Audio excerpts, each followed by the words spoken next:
طيب بسم الله الرحمن الرحيم الحمد لله رب العالمين والصلاة والسلام على أشرف الأنبياء والمرسلين نبينا محمد وعلى آله وصحبه أجمعين. My brothers and sisters in Islam, Assalamu alaikum wa rahmatullahi wa barakatuh. I welcome you all in this new session in this years of classes, Curing the Soul.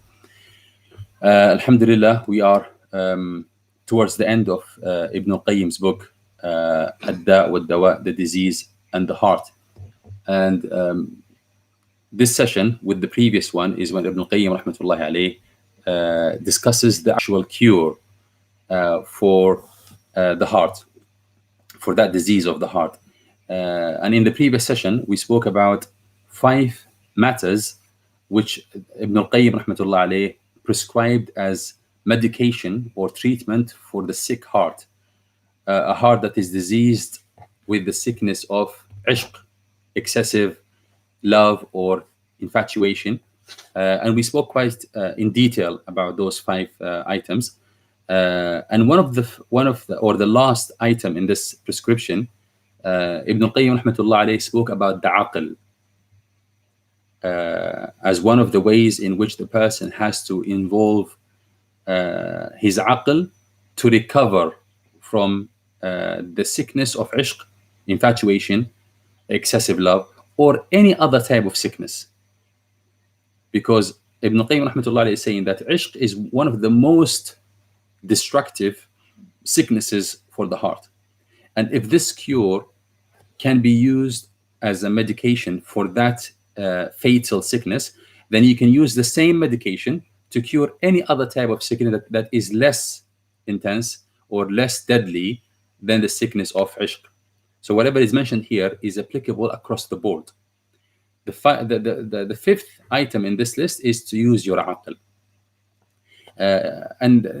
We spoke previously, commenting on the importance of aql, that a believer, when you expose yourself to the Quran and the Sunnah and to the ilm from the Sharia, what you are essentially doing, you are feeding your aql, feeding that aspect of your heart that allows you to conquer your emotions, your whims and your desires. So you have whims and desires, and you refer to the heart with the word qalb when you speak about emotions and whims and desires. So when the heart turns from one desire to another, flips from one desire to another, the most appropriate word to describe the heart in the Arabic language is qalb, because you are referring to the fact that he flips from one side to another. Flipping in Arabic is called qalb, to flip something from one side to another. So when you refer to the heart in these words or in this context, the best word to describe it will be qalb. However, when you have fed the qalb, your heart, when you have fed it with knowledge, what you'll find that there is that aspect of the heart that brings about resolve and comprehension and understanding and zeal and determination. This aspect is called aql, whereby you have enough information, you have enough insight in you that you are able to control the whims and desires. So when you speak about the heart in those meanings or in that context, the most appropriate word for it will be aql. And that's why Allah subhanahu wa ta'ala says in the Quran, لَهُمْ قُلُوبٌ لَا يَعْقِلُونَ بِهَا. When Allah described the people of the fire of hell, وَلَقَدْ ذَرَأْنَا لِجَهَنَّمَ, we have created or decreed for the fire of hell many people among mankind and jinnkind, كَثِيرًا مِنَ الْجِنِّ وَالْإِنسِ. And the first characteristic that Allah described them with, He says, لَهُمْ قُلُوبٌ لَا يَعْقِلُونَ بِهَا. They have hearts with which they don't have aql. Right? And when they went to the fire of hell, they said, لَوْ كُنَّا نَسْمَعُ أَوْ نَعْقِلُ مَا كُنَّا فِي أَصْحَابِ السَّعِيرِ. If we were able to listen to the Prophet ﷺ, or to the knowledge or to the wisdom, or if we were able to have aql that will help us overcome our whims and desires. So what they said in basic words, our whims and desire overtook us. Right? So again, Ibn Qayyim rahmatullah in this book is saying that in order for you to be able to overcome the disease of ishq, or any other type of sickness that sickens your heart and it makes it lose drive towards al-akhirah, then what you need to be working on is your aql. Keep feeding your aql. What do I need to know in order for my heart to turn from the attention of whims and desires into the side of turning towards Allah subhanahu wa ta'ala. Right? So Ibn Qayyim rahmatullah alayh, he is saying that this is something very important that you need to look into. But subhanallah, unlike many authors, I find Ibn al-Qayyim amazing in the way he doesn't leave you to do that. Other authors, other scholars from the past and from our modern time, they will just put it this way. They will say, you have to use your aql. They will tell you, use your aql, use your aql. But they will leave it like that. Ibn al-Qayyim, he will even help you in thinking, how to instigate your thoughts, how to compare, how to look at things. He will not just say, he will not just tell you, think about things deeply in a more intellectual and in a more rational way, and then leave you to do that mission on your own. Ibn al-Qayyim rahmatullah in this book and in many of his books, this is what he does. And this is what makes the books of Ibn al-Qayyim rahmatullah very important. In particular, this book, waDawa, because what he does for you, he thinks on your behalf. Literally, he thinks on your behalf. And this is very important because a person who is not used to thinking, if you tell them, go think about it, they can come back to you half an hour later and they can say, I couldn't think of anything. And that's why a lot of people, you give them brief information, you can brief guidance, and it will be as though you haven't given them any guidance at all. They're still in the same position where they are. And this is part of the generosity of the ulama. When they think about being kind and being generous with their knowledge, this is what they mean. And I might have discussed this in the previous session where Ibn al-Qayyim rahmatullah, he speaks about how some people have criticized his Shaykh Ibn Taymiyyah rahmatullah for the way he elaborates endlessly. Sometimes you lose track with Ibn Taymiyyah rahmatullah. He still comes back to whatever he was discussing, but sometimes he does that so much so that you just don't know. Sometimes you lose track. So some people criticized Ibn Taymiyyah rahmatullah, he says, Ibn Qayyim rahmatullah, but then he says, but little do they know that this is an implication of, or this is what it means to be generous with knowledge. Be kind with your knowledge. Don't hold back any information from the people you want to advise. But also what comes from the audience side or from the recipient side is that a lot of people don't have patience for details, and that's why they miss out on the real benefits. So when the person themselves have not been reflective, have not been thoughtful for a long period of time, and therefore their ability to think things through has become less and less over time, and then the scholar is ready to do the thinking for you. He just wants you to involve your mind, bring your mind into the discussion, and he will help you through this. A lot of people don't have the patience to listen to an elaborate discussion about one topic because they find this is too much, and they don't realize that this scholar could have given you a dried prescription.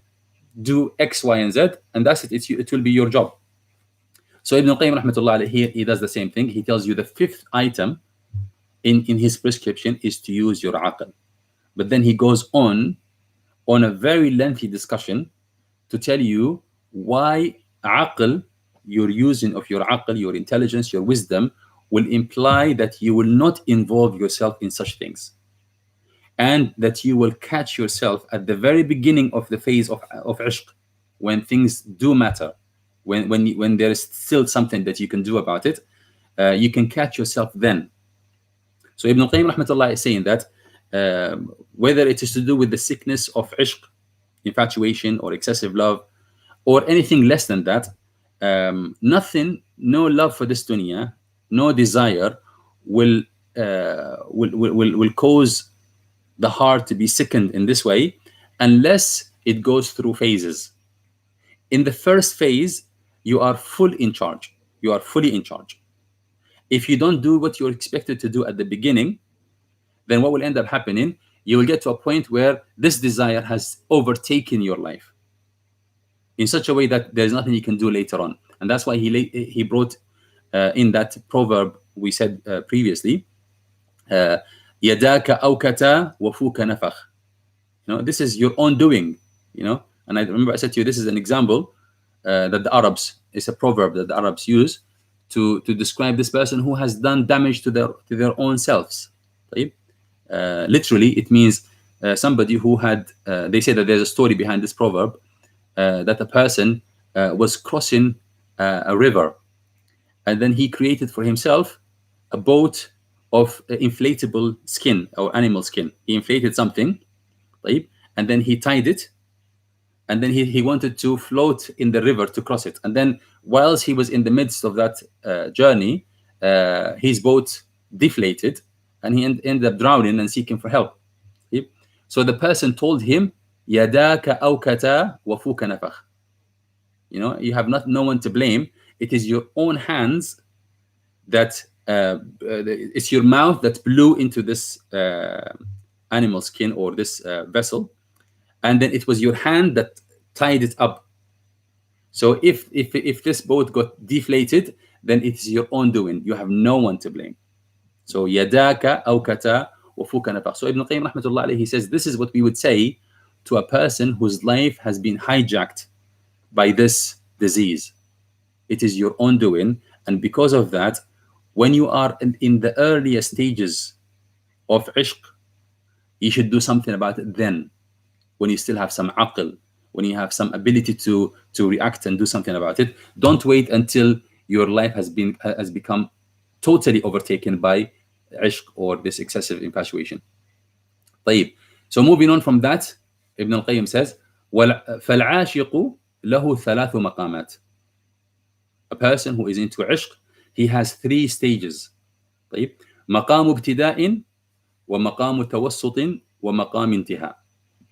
He says he has three stages. The first stage is the initial stage, maqam al-ibtida, where you first begin falling in love, and you can see yourself, this is happening to you.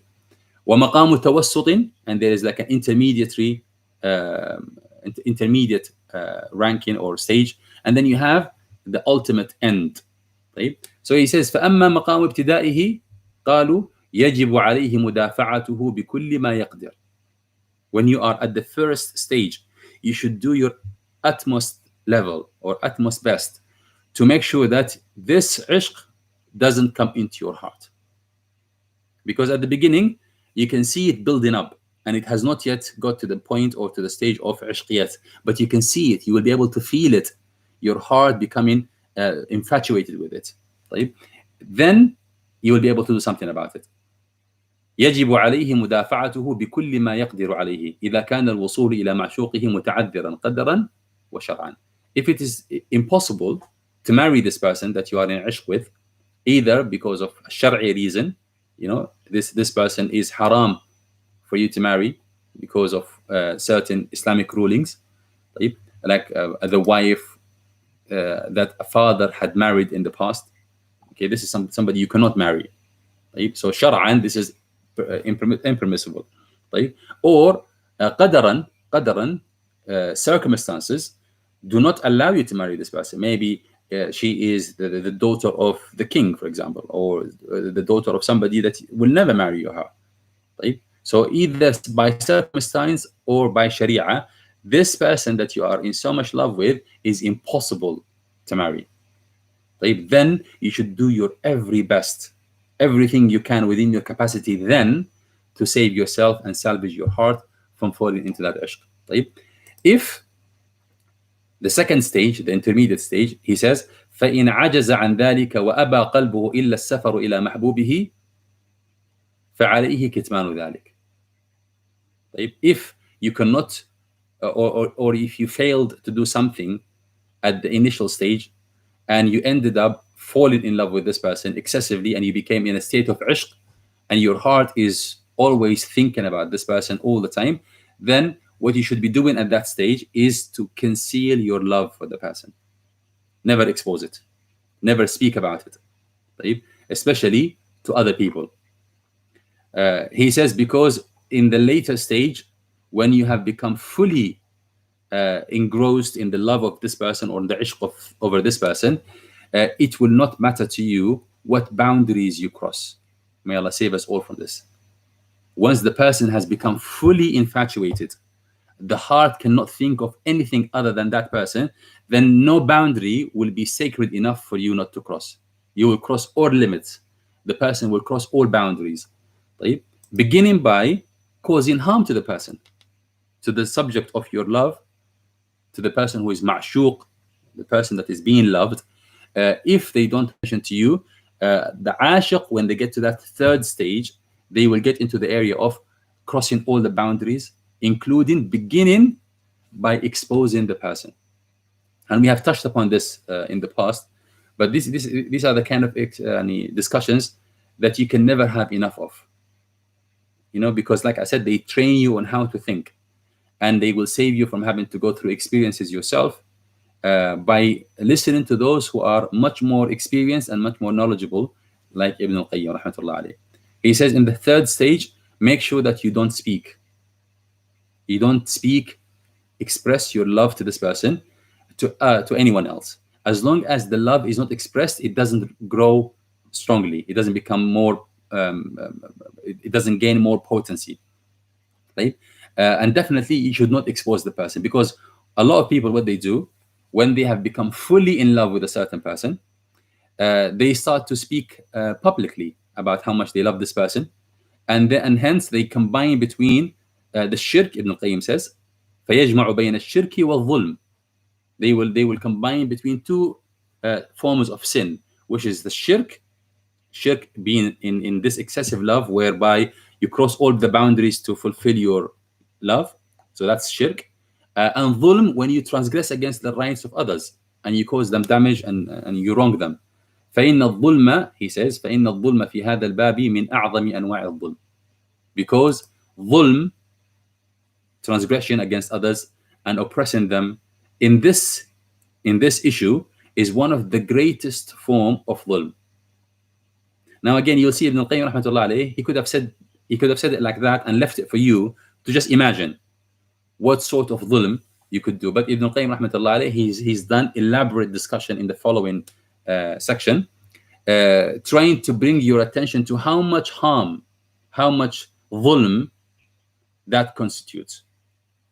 Right? And this reminds me, subhanallah, when you speak to people who have the addiction of, for example, drugs or smoking or the like, what they know about the harms of drugs or the harms of smoking, they know some harms, but they don't know it deep enough how much damage they actually bring into their lives, and that's why they couldn't stop themselves at the beginning. So in order to be able to avoid smoking, you should not be taking it lightly, that smoking only causes this or only causes that. No, you need to be aware of every little harm that will come as a result of smoking. So Ibn al-Qayyim rahmatullah alayhi, he believes, by the way he discusses this, that when people know very little about the evil and about the harm that is brought about from any sickness of the heart, they are not likely to work hard enough to avoid it.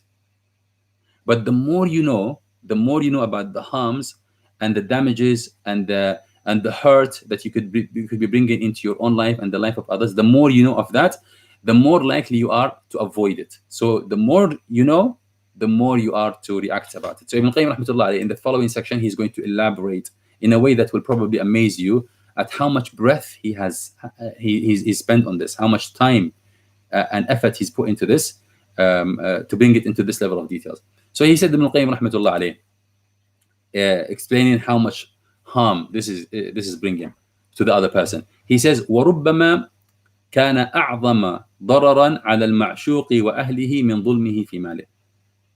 When a person becomes excessively in love with this person from the opposite gender, they should know, or they should be aware, that the harm and the damage they are bringing to this person is more severe than harming them and transgressing against them in their wealth.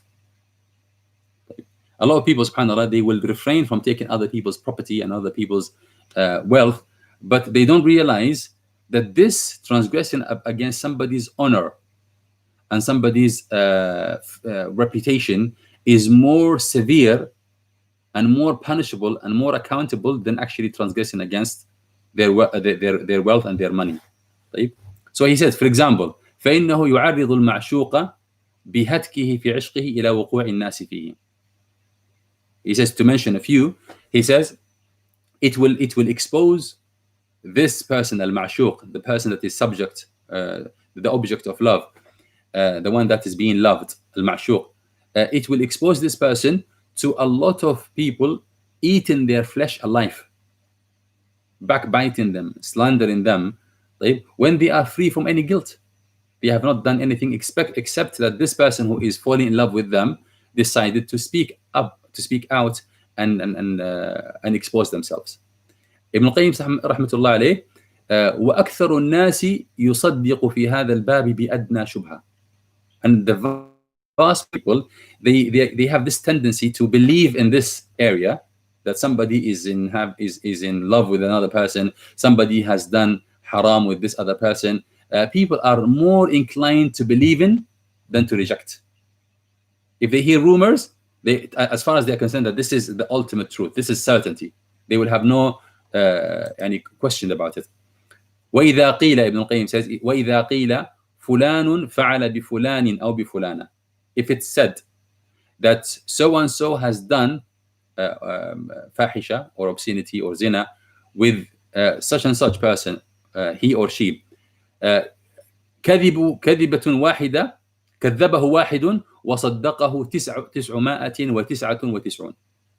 He says, when somebody speaks like this and claims that so and so did this evil act, zina, with somebody else, Ibn al-Qayyim rahmatullah alayhi, he says, only one person will reject this and 999 people will believe. So in every 1,000, you will have only one person who would have the decency to reject it.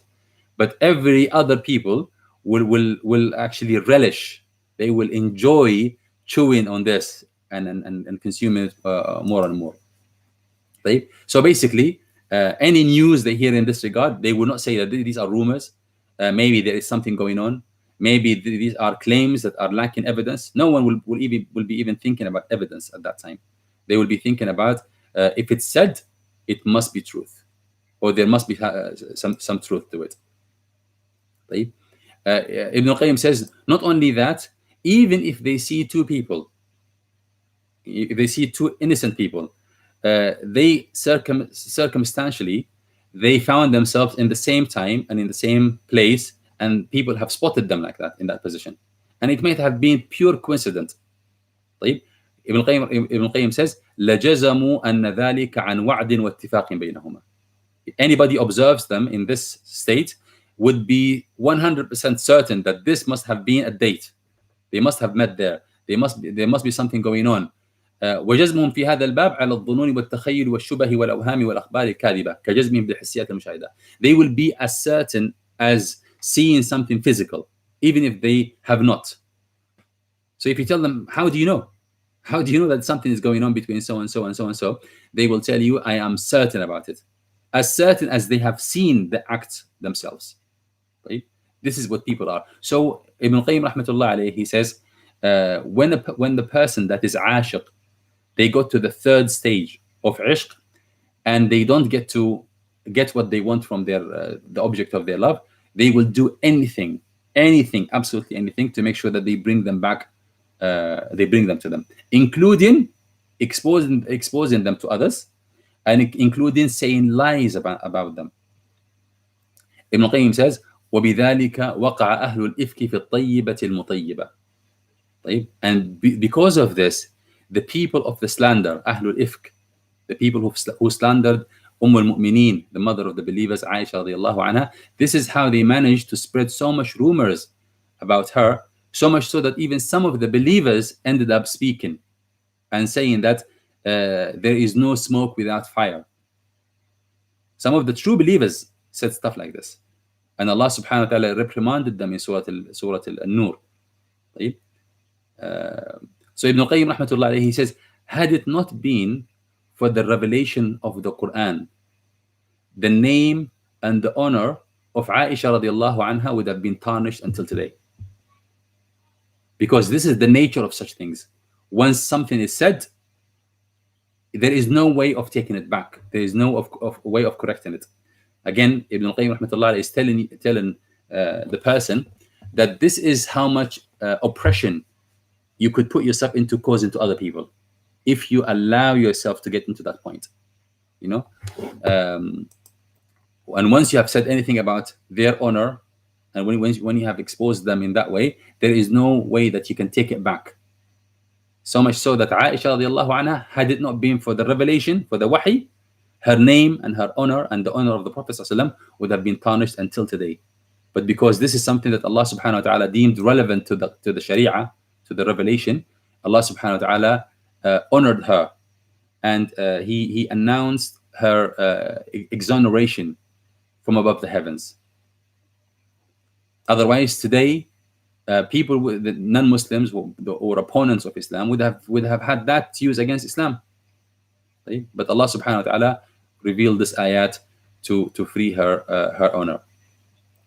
Now Ibn Qayyim rahmatullah moves on, and he says this oppression could even move on or get to the point where the oppressor, the person who is ashiq, the oppressor, he will be seeking the help of other people who either they have something against the ma'shuq, against the person who is being loved.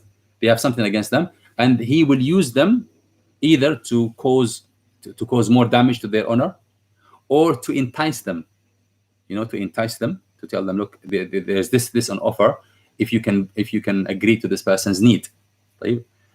Or threaten them if you don't agree to this person's need and get intimate with them or whatever, then there is this threat that could happen to you or to your family or to your wealth or to your job or whatever it is. They will threaten them. They will use with them targhib or tarhib. Ibn al-Qayyim rahmatullah alayhi, he says, when a person is not involved in this sort of things, they will not imagine that such things actually do happen in the community. And they do. But who knows about them? Scholars. The average person do not know about it, right? Because they don't have that insight, they don't have that exposure to this sort of things. Ibn al-Qayyim says, وَإِذَا كَانَ النَّبِيُّ صَلَّى اللَّهُ عَلَيْهِ وَسَلَّمَ لَعَنَ الرَّائِشِ. When the Prophet ﷺ, he spoke about bribery, he says, لَعَنَ اللَّهُ الرَّاشِي وَالْمُرْتَشِي وَالرَّائِشِ.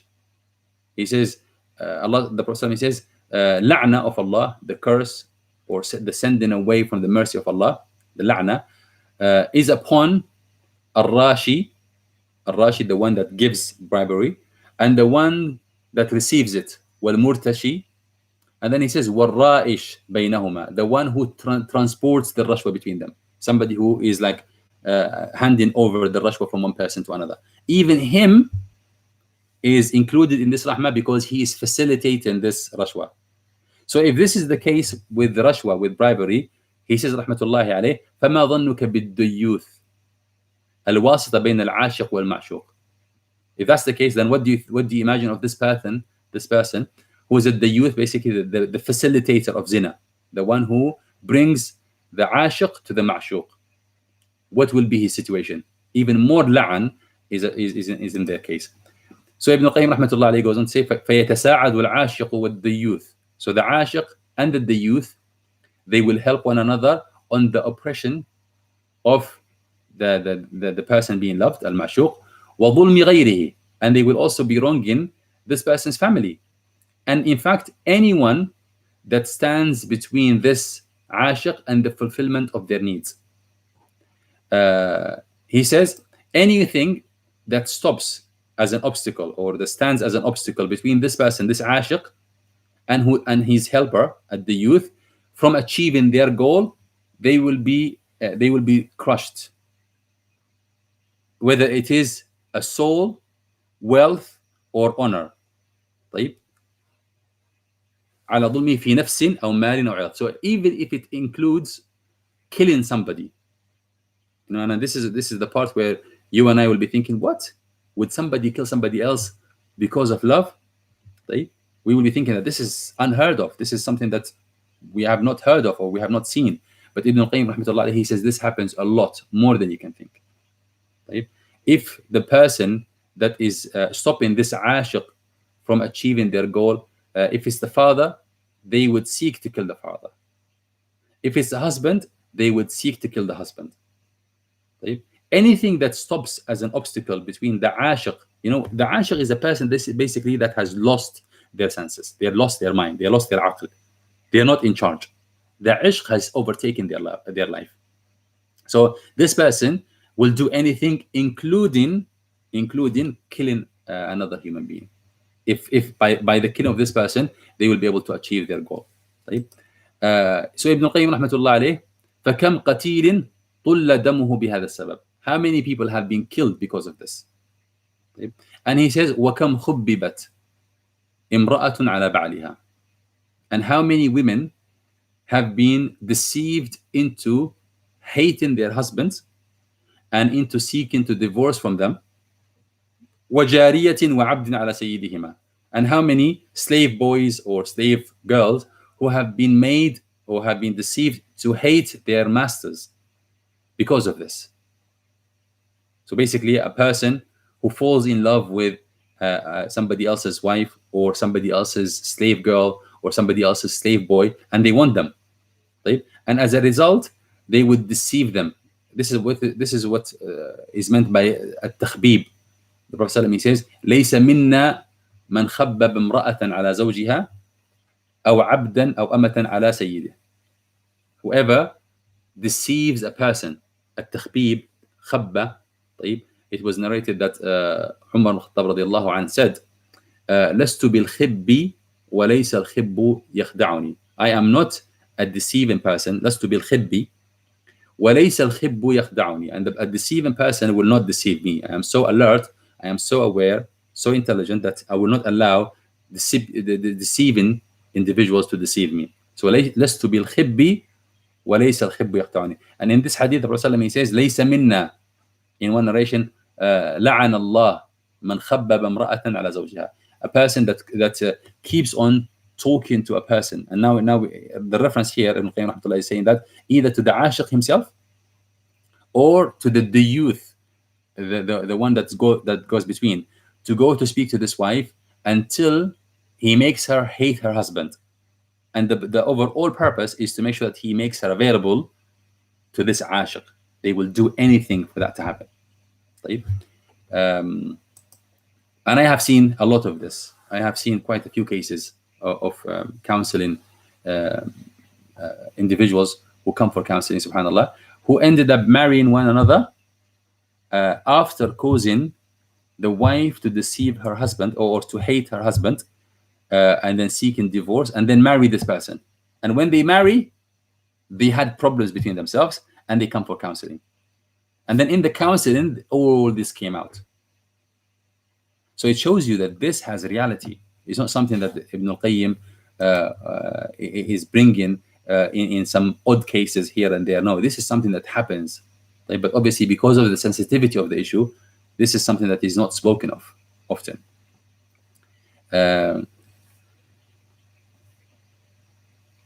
Ibn Qayyim rahmatullah says, وَعُشَّاقُ الصُّوَرِ وَمُسَاعِدُوهُم مِّنَ الدَّيَايِثَ لَا يَرَوْنَ ذَلِكَ ذَنْبًا. Those who are infatuated with images, and again, with images, he's referring to the images of people. Those who are infatuated with the suwar, with images, they don't even see this as haram. They don't see this as haram, and they find this is very fully justified. Like, in fact, you might find somebody who's saying that I am helping two lovers come together. So I am facilitating for love. So some people, they will speak like this, and they will not see that this is as diyatha.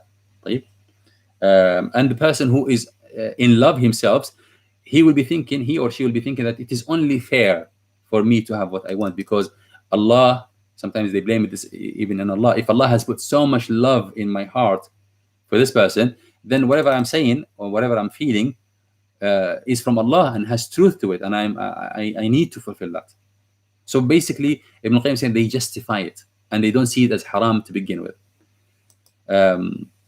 فإن طلب العاشق وصل معشوقه ومشاركة الزوج والسيد ففي ذلك من إثم ظلم الغير ما لعله لا يقصر عن إثم الفاحشة وإن لم يرضى عليها. So he said, in short, one has to realize that when the person has fallen into ishq with somebody, that they cannot marry either due to Shari'i reason or to circumstantial reasons, then they will cause a lot of dhulm to this person. That if it's not equal to zina itself, then it supersedes it. It is more than zina because of the immense form of oppression, the immense form of harm that it brings to people's life. And then he highlights something very important here. He says, وَلَا يَسْقُطُ حَقُّ الْغَيْرِ بِالتَّوْبَةِ مِنَ الْفَاحِشَةِ. He says, for a person also to be mindful of this fact or this reality, that repentance from a sin in itself will not suffice the person from being free from liability, from its liability on the Day of Judgment. Because on the Day of Judgment, Allah subhanahu wa ta'ala will forgive others, will forgive a person for his own rights. But when it comes to the rights of others, Allah subhanahu wa ta'ala will allow those people who have been wronged in dunya to seek retaliation, to take all their right on the Day of Judgment. And you will need to be able to give people their rights back in this dunya so that they are not able to hold you for accountability on the Day of Judgment. Right? So this is one of the ideas that a person needs to be mindful of before they involve themselves in ishq, in the state of ishq. He says, وَلَا يَسْقُطُ حَقُّ الْغَيْرِ بِالتَّوْبَةِ مِنَ الْفَاحِشَةِ. The rights of others will not be discounted simply because of tawbah. فإن التوبة وإن أسقطت حق الله فحق العبد باق له المطالبة به يوم القيامة. So if tawbah can eradicate or remove the haqq of Allah subhanahu wa ta'ala, because Allah will forgive you if you just repent, but it will not remove the rights of others. They will be able to call the person for accounting on the Day of Judgment. And I have seen personally somebody who come for ruqya, a lady. She said that when she is suffering as a result of being a victim for black magic, I said to her, you should repent to Allah subhanahu wa ta'ala, and you should ask yourself, have you wronged others? Have you done anything bad, or do you have things to repent from? She actually told me that in the past that she went to a magician asking him to do black magic for this other person to fall in love with her. So somebody who did not want her, right, but she went to this magician, right, asking him to do black magic on this other person, this man, so that he falls in love with her and he ends up marrying her. And then when I said to her, sister, how did you do this? Did you not think about accounting? Hear this. She said, I thought at the time that I will just do it and then go for Hajj afterwards. I will just do it and then go for Hajj afterwards. So you can see what Ibnul Qayyim is speaking about here, that the person who is engrossed in this love and infatuation, they will justify whatever they want to achieve. They will find some form of justification for it, right? And they will find that. So what they need to be mindful of are these ideas, that tawbah of the person is not going to be able to free them from liability and from accounting on the Day of Judgment. Right? Ibn Qayyim rahmatullah alayhi, he says, فَإِنَّ مَنْ ظَلَمَ فَإِنَّ مِنْ ظُلْمِ الْوَالِدِ إفساد ولده وفلة كبده ومن هو أعز عليه من نفسه. He says, be mindful that wronging a father in relation to his kids and in relation to his own wife or to her own husband, wronging them in that way by ruining their life, by ruining their marriage, by taking away a lady, taking away somebody else's husband, a man taking away somebody else's wife and ruining them like this. This form of oppression is worse, the worst type of dhulm, that nothing can level up to that except killing the person. If you wrong somebody in that way, if you have taken away from them everything that matters to them, whatever they hold dear most, their children, their wife, their husband, right? You cannot cause them any more harm than actually killing them. So Ibn Qayyim rahmatullah alayhi, he says, وَذَلِكَ أَعْظَمُ مِنْ ظُلْمِهِ بِأَخْذِ مَالِهِ كُلِّهِ وَلَا يَعْدِلُ ذَلِكَ عِنْدَهُ إِلَّا سَفْكَ دَمِهِ. So when you have taken somebody else's wife and children, or somebody else's husband and children, and ruined their life, you cannot cause them any more harm except by killing them. You've made their life pointless. They cannot live their life anymore. Right? So Ibn Qayyim rahmatullah says, if this is true in relation to the mujahid, right? The Prophet ﷺ mentioned in the hadith that even the mujahid who fought in the cause of Allah subhanahu wa ta'ala and died as a shaheed, on the day of judgment, if he has wronged somebody in this way, Allah subhanahu wa ta'ala will hold this mujahid from entering Jannah, and he will bring every person that this person has wronged, and he will tell them, the Prophet said in the hadith, خُذْ مِنْ حَسَنَاتِهِ مَا شِئْتَ. Allah will tell this person to take from this person who died as a martyr, died as a shaheed in dunya, take from their hasanat whatever you will. The Prophet he then said, فَمَا ظَنُّكُمْ. The Prophet said, what do you imagine will happen? Meaning, this person will take up all their hasanat and will leave them with nothing. So the fact that this happened to the person who did jihad and died as a martyr, then this is applicable to anyone else. Then moving on, Ibn Qayyim rahmatullah, he says, فَإِنِ اسْتَعَانَ الْعَاشِقُ عَلَى وِصَالِ مَعْشُوقِهِ بِشَيَاطِينِ الْجِنِّ. This is bringing even a worse scenario, which I just hinted about. The ashiq, okay, is ready to go as far as anywhere can go, as far as they can go, to make sure that they bring this person, even if it's seeking black magic and jinn to help them fulfill their purpose. فإن استعان العاشق على وصال معشوقه بشياطين الجن إما بسحر أو استخدام. Sihr is when you seek black magic. Istikhdam is when you use some form of jinn to go into this person's body and incite them to be thinking about committing zina or to marrying this person without their control. Like, if that's the case, Ibn Qayyim says, ضُمَّ إِلَى الشِّرْكِ وَالظُّلْمِ كُفْرُ السِّحْرِ. If this is what happens, then they would have combined on top of shirk and dhulm, they have added to it a third one, which is sihr, the kufr of sihr. So basically it's ظُلُمَاتٌ بَعْضُهَا فَوْقَ بَعْضٍ, sin upon sin upon sin. This is where a person can lead themselves to. So Ibn Qayyim rahmatullah alayhi says, التعاون في هذا الباب تعاون على الإثم والعدوان. And then Ibn Qayyim rahmatullah alayhi says, it is also possible after what happens if the person if the ashiq manages to fulfill their desire from this ma'shuq, the person they love, they fall in love with. Right? He says, وأما ما يقترن بحصول غرض العاشق. In regards to what actually happens if they manage to fulfill their needs, طيب فإنه إذا حصل له مقصوده من المعشوق فللمعشوق أغراض أخرى يريد من العاشق إعانته عليها.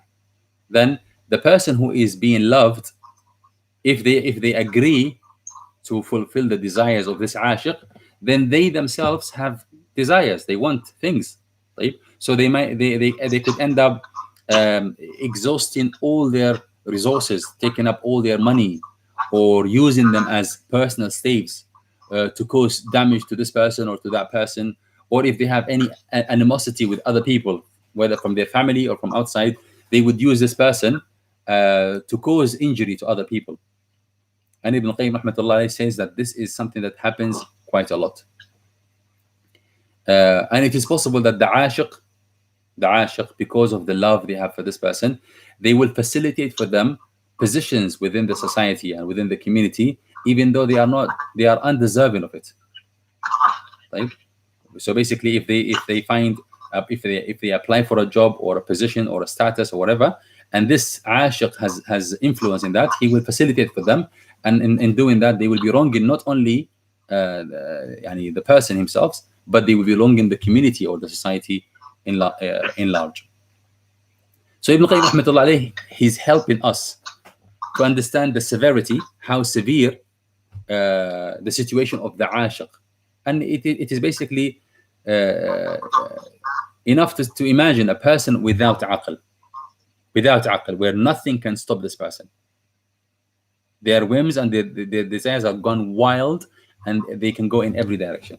So he says, فَكُلُّ هَذِهِ الْآفَاتِ. all these evil things. وأضعافها وأضعاف أضعافها.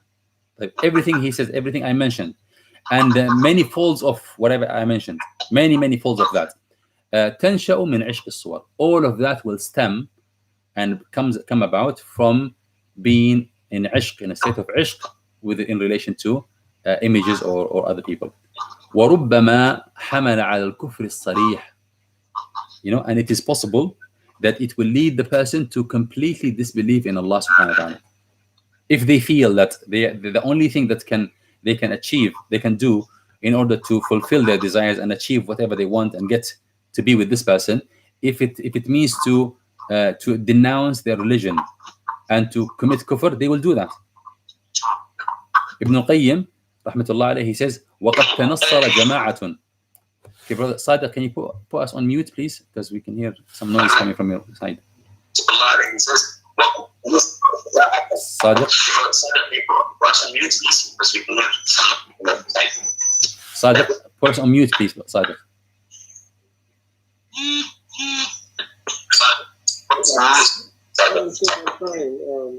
Okay, I'll see if I can mute you.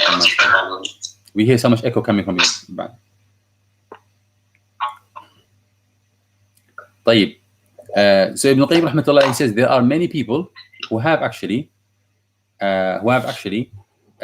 left the folds of Islam because of love to other people. So they have seen a lady, a non-Muslim lady, and they confessed their love to her, and then she ended up saying that, but I would like you, I want you, but you are a Muslim, and I cannot marry you if you are a Muslim. He says, to hell with my religion. For you, I will leave everything, including my religion. And he said, subhanallah, in the past, وَقَدْ تَنَصَّرَ جَمَاعَةٌ مِمَّنْ نَشَأُوا فِي الْإِسْلَامِ بِسَبَبِ الْعِشْقِ. And there are people who have actually embraced Christianity. They denounced Islam and they became Christians because of falling in love with a Christian lady. كما جرى لبعض المؤذنين. He says, like an incident that was reported concerning some mu'adhin, somebody that is calling adhan. It was said that this person, as they used to do in the past, they used to go above the minaret to call adhan. They never used to have like speakers or microphone systems. So أبصر امرأة جميلة على سطح. So when he was in the minaret, he saw some beautiful lady in the roof of some house, and then he fell in love with her. ففتن بها ونزل ودخل عليها وسألها نفسها. Immediately from one side he fell in love with her, and he came down from his minaret and he went to her and he confessed and he asked her if she would allow him or if she would have him. فقالت هي نصرانية فإن دخلت في ديني تزوجت بك. She told him, I am Christian, if you come to my religion, then perhaps I can marry you. طيب. He says ففعل. Ibn al-Qayyim says, then he became Christian, and فرقي في ذلك اليوم على درجة عندهم فسقط منها فمات. On that day, he went above one step in a staircase, and he fell down and he died. He said this story is narrated in one of the books that he called Al-Aqiba, basically. It was common that Christians would seek to bring some Muslims outside of their religion into Christianity by seducing them by ladies. وإذا أراد النصارى أن ينصروا الأسير. If the Christians they have some captives from the Muslims, and they would want to bring them into their deen, and they want to earn their loyalty and use them against the Muslims, the first thing they would use against them is women. They would have a prisoner or a captive, and they will send in his cell a woman who will entice him to leave Islam and to come to their religion, and later on they use them as spies against the Muslim. Ibn al-Qayyim rahmatullah alayhi, he says, when they send a lady to a prisoner's cell, he says, فَهُنَالِكَ, in that situation, the only thing that will be able to hold the person's iman is Allah subhanahu wa ta'ala. And he quoted this ayah from Surah Ibrahim, verse 27, يثبت الله الذين آمنوا بالقول الثابت في الحياة الدنيا وفي الآخرة. Allah subhanahu wa ta'ala gives firm standing, or allow people to steadfast in their deen if they are believers. الذين آمنوا. How? بالقول الثابت. بالقول الثابت في الحياة الدنيا وفي الآخرة. With that word or that phrase that cause steadfastness, which is لا إله إلا الله. There's no one worthy of worship but Allah subhanahu wa ta'ala. If they have love to Allah subhanahu wa ta'ala like that, then it will secure them, it will save them. But otherwise, if they have not got love to Allah subhanahu wa ta'ala to that degree, then their iman will go down the drains. So Ibn Qayyim is saying that in this sort of situations, a person is actually ready to leave their deen. والمعشوق إذا لم يتق الله فإنه يعرض العاشق للتلف.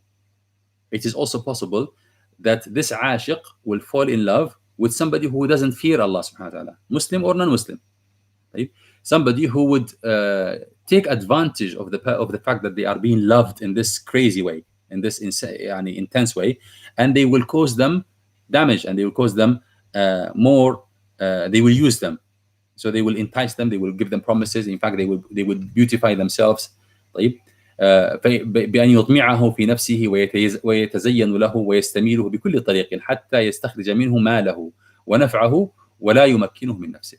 Until they get to the point, and this I'm sure you've heard a lot of this, where when a man falls in love with a woman like this, she never allows him to touch her, right? But she will always give him hope that this might happen one day, this might happen one day. And they end up continuing in that path until she takes away all his wealth and she uses him as her personal slave, knowing that if he fulfills his needs with her, he will love her less. So she decides that she will never she will never allow him to touch her, but she will keep him on the leash, keep him hanging, hoping that this one day will happen. لئلا يزول, she said, ولا يمكنه من نفسه لئلا يزول غرضه بقضاء وطره منه فهو يسومه سوء العذاب. She will torture him like this, right? Because she knows that once the desire has been fulfilled, then that urge to become enslaved by her will become less. And this goes both ways, and then he says والعاشق, listen to this, والعاشق ربما قتل معشوقه ليشفي نفسه منه. It is possible that the ashiq can get to a point where they realize that their life has become not worth living. Their life has come to a standstill. They are living in literally torture. So they decide that the only way for them to have their life back is to kill the person they love. Because they can see that there's no point. I am in love with this person, but I can never have her. Ibn Qayyim rahmatullah said, especially if they can see that this person has given herself or himself to somebody else. ولا سيما إذا جاد بالوصال لغيره. In that situation, the ashiq is most capable of killing the person he loves. Right? So again, he's saying that there is the great danger that the person could put themselves in this situation where they feel that the only way for them to regain some control in their life is by killing somebody. And then he says another point here. He says وَكَمْ أَفْسَدَ مِنْ أَهْلٍ لِلرَّجُلِ وَوَلَدَهُ. How many families, how many wives have been ruined, how many marriages have been ruined, and how many wives, he says, have decided, have decided that because her husband has become infatuated with another lady, she feels now that she has the right to have infatuation with somebody else. He says, وَكَمْ أَفْسَدَ مِنْ أَهْلٍ لِلرَّجُلِ وَوَلَدِهِ فَإِنَّ الْمَرْأَةَ إِذَا رَأَتْ بَعْلَهَا عَاشِقًا. When a wife realizes that her husband is in ishq, in a set of ishq with another lady, اتخذت هي معشوقا لنفسها. She will feel that then this gives her the right to also betray him, like how he betrayed her. So she will justify فيصير الرجل مترددا. And then the situation would be that the person who has caused this dilemma for himself by falling in love with another person, this person will find himself in one of two situations. طيب, one of two options. فيصير رجل مترددا بين خراب بيته بالطلاق وبين القيادة. He will find himself between two difficult options, either to divorce his wife because she is now in a state of ishq and maybe she has committed zina, to divorce his wife, or to accept the situation. He finds himself that, okay, as far as she's concerned, because I am committing ishq and zina with somebody else, she has the right to commit that, and therefore I am in the position either to divorce her or to accept what she's doing. And then Ibn Qayyim rahmatullah, he says, فَمِنَ النَّاسِ مَنْ يُؤْثِرُ هَذَا وَمِنْهُمْ مَنْ يُؤْثِرُ هَذَا. Among people, there are those who will choose the first option. They would ruin their lives and divorce their wives because of what she's done as a result of his own doing. And there are those who would choose the second option. They'll find themselves in a position where they have to accept, just like as he has a lover in his life, she also has the right to have a lover in her life. So Ibn Qayyim rahmatullah is saying that who would wish themselves to be in this situation? You know, a person at the beginning stage, he will not be thinking, he or she will not be thinking about all of these consequences, and that is why they are taking it very lightly. Ibn al-Qayyim is expanding the person's horizon in the initial stage, before you get to stage 2 or before you get to stage 3. So he says, فَعَلَى الْعَاقِلِ أَنْ لَا يُحَكِّمَ عَلَى نَفْسِهِ عِشْقَ الصُّوَرِ. So any person with aql, anybody who still has some form of aql left on him, he should not allow ishq of images, of shapes, of bodies, or attractions, or infatuation. He should not allow ishq to control his life. لئلا يؤديه ذلك إلى هذه المفاسد أو أكثرها أو بعضها. So that ishq will not lead him to this situation, all of them, all these evil consequences, some of them or a part of them. And then he says, to reiterate, he says, فَمَنْ فَعَلَ ذَلك, whoever does this, فَهُوَ الْمُفَرِّطُ بِنَفْسِهِ الْمُغَرِّرُ بِهَا. Whoever does this by allowing himself to get carried away in the initial stage, when he was looking at the images, then it is the one who has deceived his own self. He is the one who is neglectful for himself. فَإِذَا هَلَكَ فَهُوَ الَّذِي أَهْلَكَهَا. If he finds or he gets to his dooms, then he is the one who brought his own doom to himself. فَلَوْلَا تِكْرَارُ النَّظَرِ إِلَى وَجْهِ مَعْشُوقِهِ وَطَمَعِهِ فِي وَصَالِهِ لَمْ يَتَمَكَّنْ عِشْقُهُ مِنْ قَلْبِهِ. He says, had it not been for those times where he excessively looked at this person continuously, repeatedly, then the ishq would not have settled in his heart. So you have control of the situation until you decide to look and repeatedly. That's when you lose control, and then you cannot blame anyone other than yourself. I will conclude today's session, inshallah, with a small discussion in which, and I think that you will not find this discussion anywhere else other than in the books of Ibn Qayyim rahmatullahi alayhi. He breaks down the process of falling in love, or ishq. How does a person fall in love or become in a state of ishq? He elaborates on discussing that for a person to be aware of what's happening to them when this is happening. So he says, أول أسباب العشق الاستحسان سواء تولد عن نظر أو سماع. He says the first initial stage of ishq occurs as a result of istihsan. Istihsan meaning when you look at something or somebody and then you think that, oh, this is beautiful, oh, this is attractive. Istihsan, you look at something and you say, this is hada hasanun, this is beautiful, this is attractive. إما عن نظر أو سماع, either as a result of actually seeing something or hearing about something. And Ibn Qayyim rahmatullah adding this clause here, he's not adding something that is unnecessary. There are those who fall in love as a result of seeing the image of another person or the picture of another person, or in person, they meet them in person. And there are those who fall in love with another person as a result of what they hear about them. So you hear something beautiful about this other person repeatedly, and then as a result you start to draw a very beautiful image about them in your own imagination. Right? When the person in reality, they can be far from this image that you built for them. Right? And the Prophet ﷺ said something that is extremely sensitive and extremely important in this regard. He warns and he prohibited that a man would describe another man in some beautiful terms, whether in their physical beauty or physical attraction, or whether it is in their personality, or in the way they carry themselves, in their personality and their characteristics. You should not be describing another man to your wife. And at the same time, a wife should never describe another woman to her husband.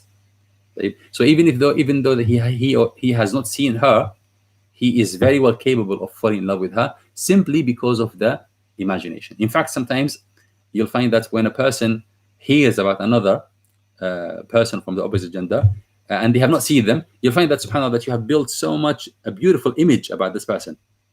But when you actually see them, you realize that, subhanAllah, I'm disappointed. It's a disappointment, because what you had about them in your mind is a lot less than when you see them in their true nature. And this happens a lot when you fall in love with a lady that you have not seen, a lady that is wearing a niqab, for example. Right? You only see her face, her eyes, and you imagine the rest. Right? And that is, and then when what happens afterwards, you realize that, subhanAllah, the niqab was hiding the less attractive parts of her face and revealing the most attractive ones. And as a result, you end up building the rest of the image, which was a lot more attractive, a lot more beautiful than the reality. Right? So Ibn Qayyim rahmatullah is saying that the ishq begins from looking at something and deciding that this is beautiful, this is attractive, I like this. That's the initial stage of it. Whether this happens as a result of actually seeing something or hearing about them. Moving on from that, he says, فَإِن لَمْ يُقَارِنْهُ طَمَعٌ فِي الْوِصَالِ وَقَارَنَهُ الْإِيَاسُ مِنْ ذَلِكَ لَمْ يَحْدُثْ لَهُ الْعِشْقِ. So ishq will not occur in the case of a person who has istihsan, who acknowledges that this person is beautiful, but at the same time they have despair in their heart. They say, okay, I can't get hold of this person. This person is too difficult for me. If there is despair, or if there is no hope in being with this person, then ishq will never develop. Ishq will never develop unless the person feels that there is a possibility. That's when you continue thinking about that. Number 3, he says, فَإِنْ اقْتَرَنَ بِهِ الطَّمَعُ فَصَرَفَهُ عَنْ فِكْرِهِ. So in the second stage, ishq will be eradicated if you have no hope. You still like the person, but you feel that you cannot have them. That's it. Ishq will not be created in the person's heart. But if there is hope that you can get this person, but then you can push it away from yourself by not thinking about them. So he said, فَإِنْ اقْتَرَنَ بِهِ الطَّمَعُ فَصَرَفَهُ عَنْ فِكْرِهِ وَلَمْ يَشْغَلْ قَلْبَهُ بِهِ لَمْ يَحْدُثْ لَهُ الْعِشْقِ. Right? So if you stop thinking about it, if you stop mulling over the idea of having this person, or being with this person, or talking to this person, or whatever, then ishq will never be created. But the more you think about it, the more you bring it onto yourself. So a person, Ibn Qayyim is saying that the person can see another, right, and feel attracted towards them, right? But then they have despair, and they feel that they are not attainable, and therefore ishq will not be created. If they don't have that despair, if they have hope, right, that they can have them, then one way of killing that from becoming ishq is not to think about them. But if on top of that you keep on thinking about this person, you imagine yourself with them, you keep talking about them, you keep asking about them, you keep following them, social media or otherwise, and looking for their images, looking for anything to do with them, then you're bringing this ishq on yourself. Right? So it's easy to move away from it if you don't thinking about it too much. Right? Ibn Qayyim says, if you failed at that stage and you still decided to go on about thinking and doing fikr, doing tafakkur, doing reflection, and doing pondering on the beauty of this person, and imagining life with them, and imagining their how beautiful, how attractive they are, how beautiful their smile is, how nicely they chat and talk and joke. Right? If you keep thinking about that, then Ibn Qayyim says you will be in this situation whereby what will save you is if you have fear in your heart. What could save you potentially at that stage when you have been thinking too much about this person, if you have fear in your heart, and that fear becomes stronger than the desire for intimacy with that person, right? Then you will be salvaged. If there is fear. And he says, and this fear could be imma khawfun dini, either fear that is based on religion, religious based fear, كدخول النار وغضب الجبار واحتقاب الأوزار. For example, like the fear of going to the fire of hell, the fear of incurring the wrath and the anger of Allah subhanahu wa ta'ala, or accumulating sins. And then if that fear becomes stronger than the desire for intimacy, then ishq will not come about. But if that is not present, if there is no fear of Allah subhanahu wa ta'ala in the person's heart, if the person is not engaged in the fear of Allah subhanahu wa ta'ala, the punishment of Allah subhanahu wa ta'ala, then this barrier is not available for this to protect the person from falling in love.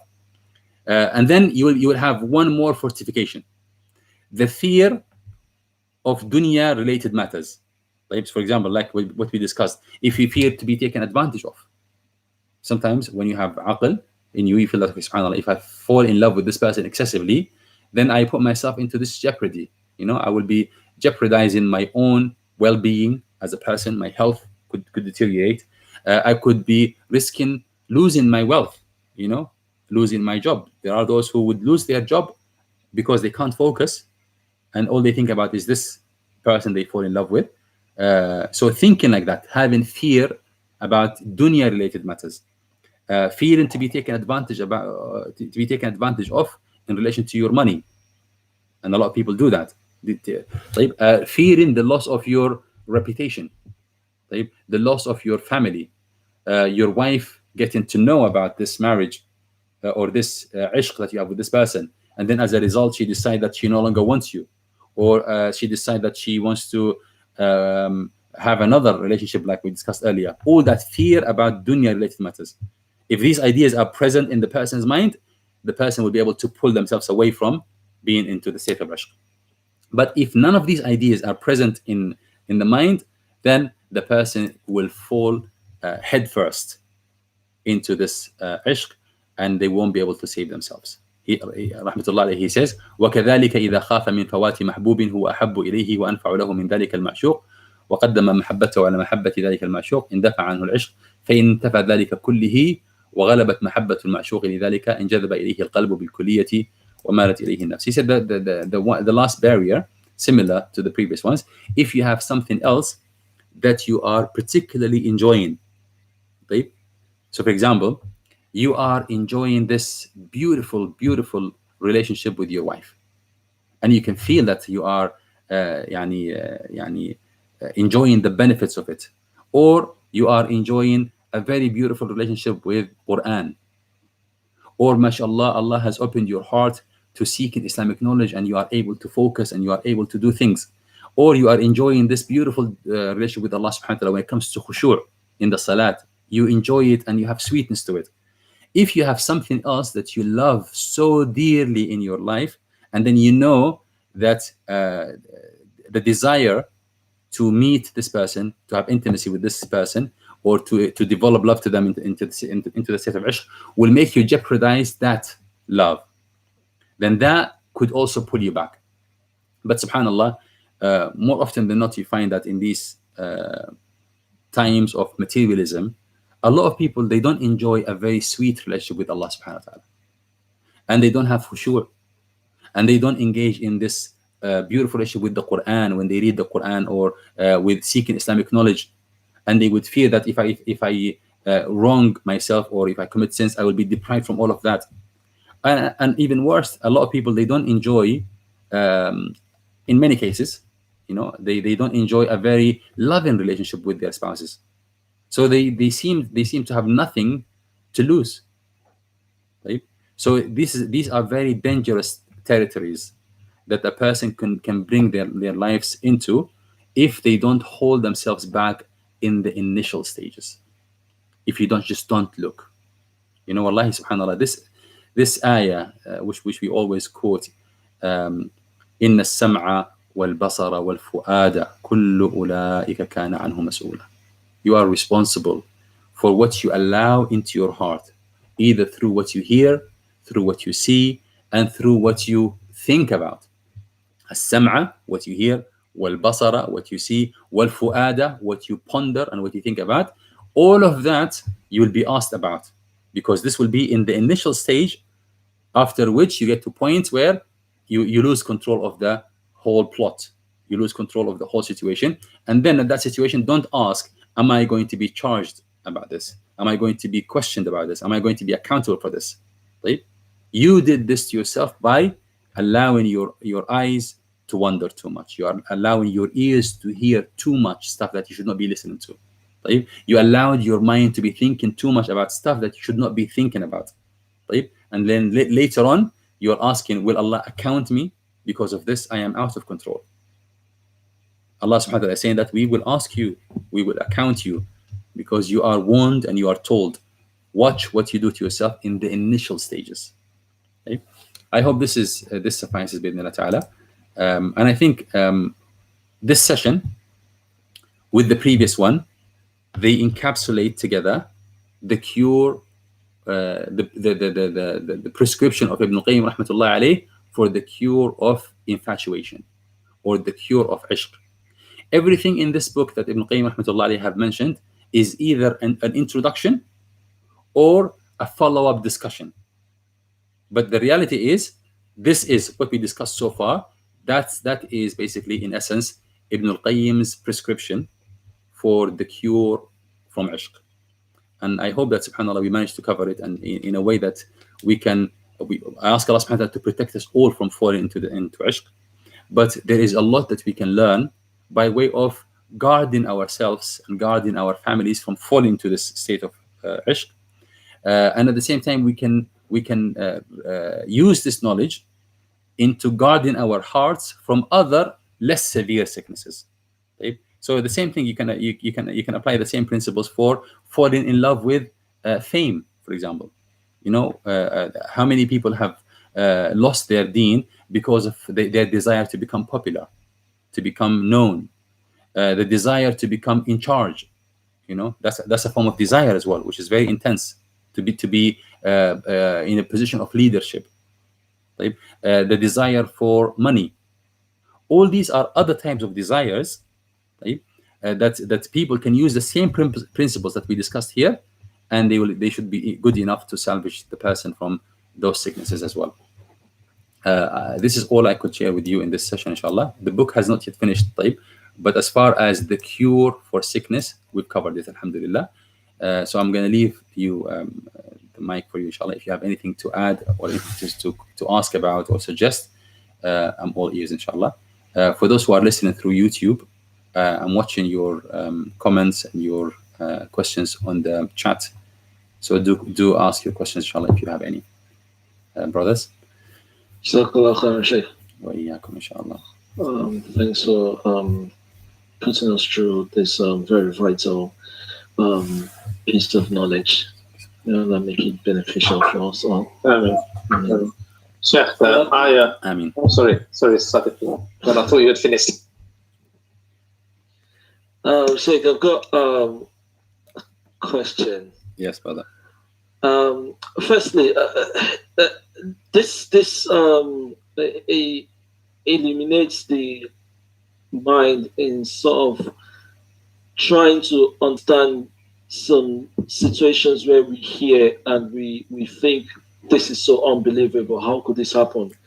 Say, for example, cases whereby, I don't know, someone who is believed to be someone of knowledge, or maybe someone who is believed to be in charge of people disseminating knowledge, ending up doing some crime against maybe the students, like I don't know, in the form of rape or things like that.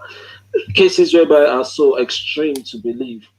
This sheds light on how it could easily happen and the possibility of it happening. My question, though, is in the midst of this, just in the same way we've learned from the book so far, in the middle, but in this particular case, in the midst of all of that stage that the Sheikh highlights, where each could develop, where can we say Shaitan comes in here? I mean, I know we've highlighted the fact that this is a doing of our own, or this is a doing of the person. But where in all of this could we say maybe Shaitan comes in, or how could we bring that in? In relation to this dynamic, what we're talking about here, the Shaitan's contribution is negligible, because the potency, the power of the nafs fighting for what it desires is by millions of years more powerful than whatever the Shaitan can do. So the Shaitan, maybe at the beginning, he would work on beautifying the initial stages, beautifying look, see, talk, discuss, have a chat, right? This is what the Shaitan will be working on. But once the Shaitan has brought love into the heart, and now the nafs herself desires it, then your enemy then is not the Shaitan. Then the nafs is more powerful and more insistent and more difficult to control, than the Shaitan. I mean, for the Shaitan, we are instructed to say, "A'udhu billahi minash shaitanir rajim," right? And Allah will protect you from the whispers of the Shaitan. But what can you do to protect yourself from your own nafs? Right? So in this particular dynamic, the worry from the Shaitan is only in the initial stage, when he keeps on beautifying the possibility of looking. What are you going to lose? Look, talk, discuss, ask. It's not a big deal. Right? That's what he does at the beginning. But this is true to everything else the Shaitan does. The Shaitan, his mission is to وَلَأُزَيِّنَنَّ لَهُمْ. The Shaitan says, I will beautify things for them, until they take the bait. And once they have taken the bait, that's it. I will leave them to their own nafs. This is not to say that the Shaitan will leave the person alone, but I'm trying to highlight that the real problem at that time, which is much more difficult, is the nafs itself. Right? I hope this answers your question. No, it does. And obviously, the Shaitan will try his best to make sure that you don't do anything to rectify the situation. Right? For example, a person thinking that, I don't think I can ever live like this. I cannot ever live without this person. My life is ruined without this person. So the Shaitan will keep bringing these ideas, and if you try to recover from them, like how Ibnul Qayyim rahmatullah alayhi is saying, you should be reflecting. The Shaitan could be taking the job of telling the person that, no, you are an exception. No, this is not going to happen to you. It might have happened to other people. Theoretically, it happened to other people, but you are different. Your situation is different. So the Shaitan will be working on that. And your nafs, because it has desire for this thing, she will be quick to accept whatever the Shaitan throws in. So the Shaitan will continue his work, but I'm trying to highlight is that the real enemy at that time will be your own nafs more than the Shaitan. No, subhanAllah. Jazakallah khairan.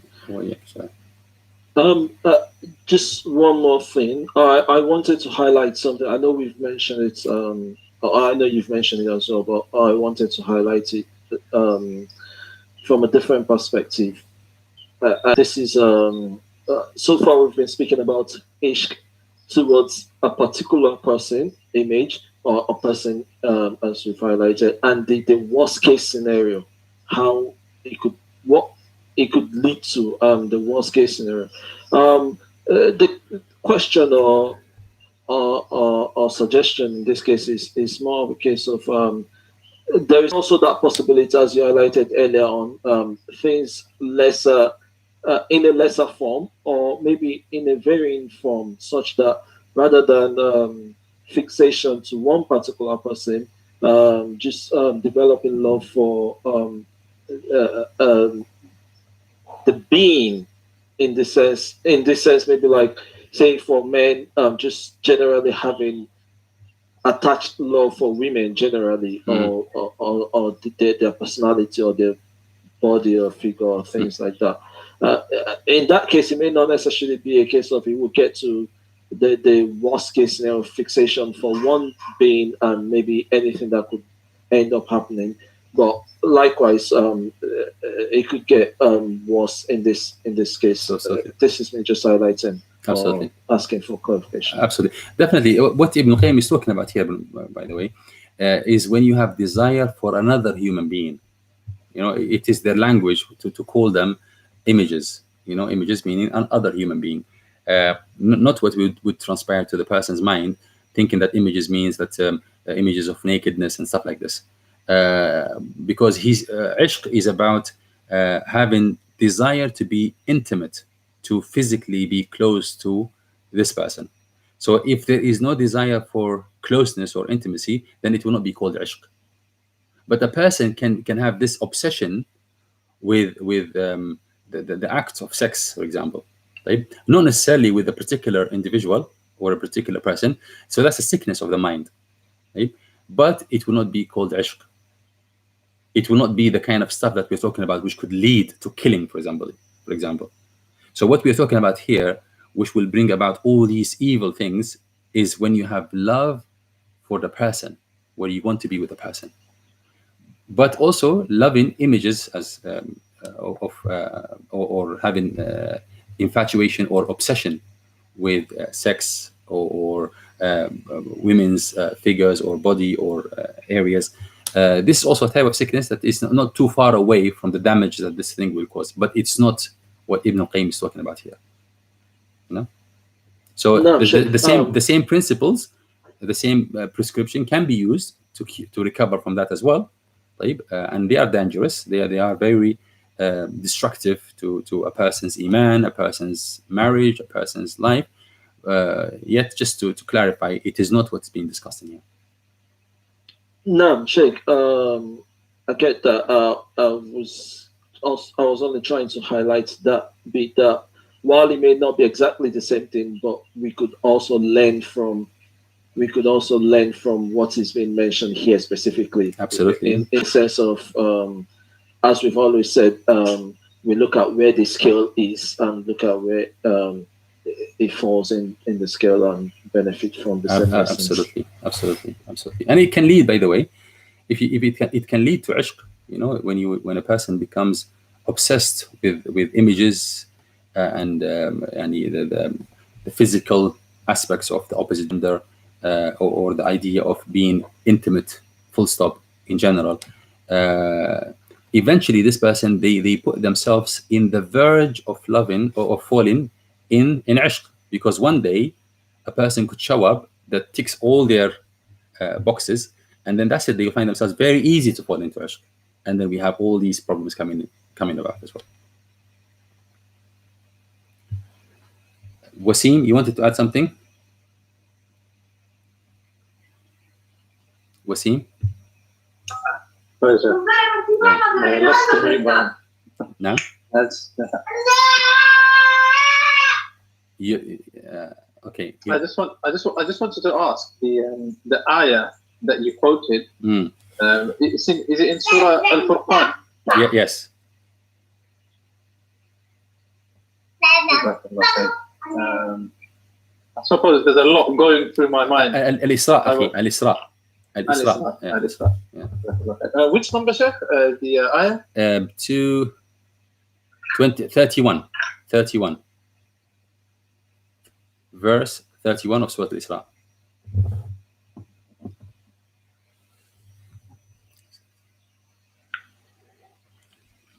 I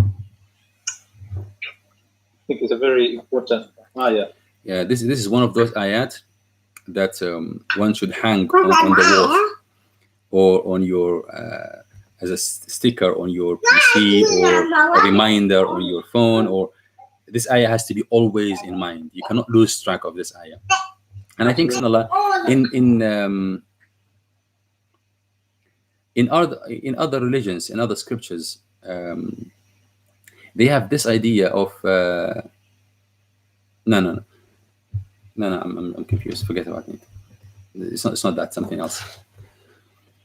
So basically, this idea of guarding these three areas: what you see, what you hear, and what you think about, you'll be fine.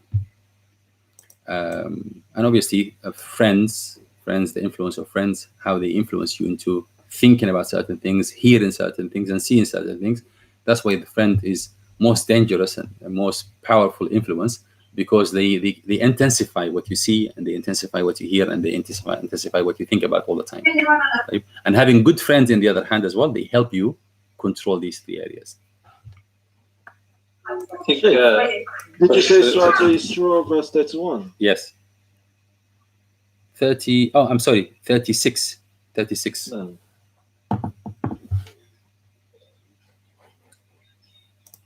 Jazakallah khair, brothers. All right then, brothers. I don't want to keep this for too long. If we have answered all the questions and suggestions, we could stop the live stream at least, inshallah. Anything else you want to add, Brother Ismail, Diya, Qasim, rest of brothers? All right then. سبحانك اللهم بحمدك نشهد أن لا إله إلا أنت نستغفرك ونتوب إليك. بارك الله فيكم وجزاكم الله خير والسلام عليكم ورحمة الله وبركاته. وعليكم السلام.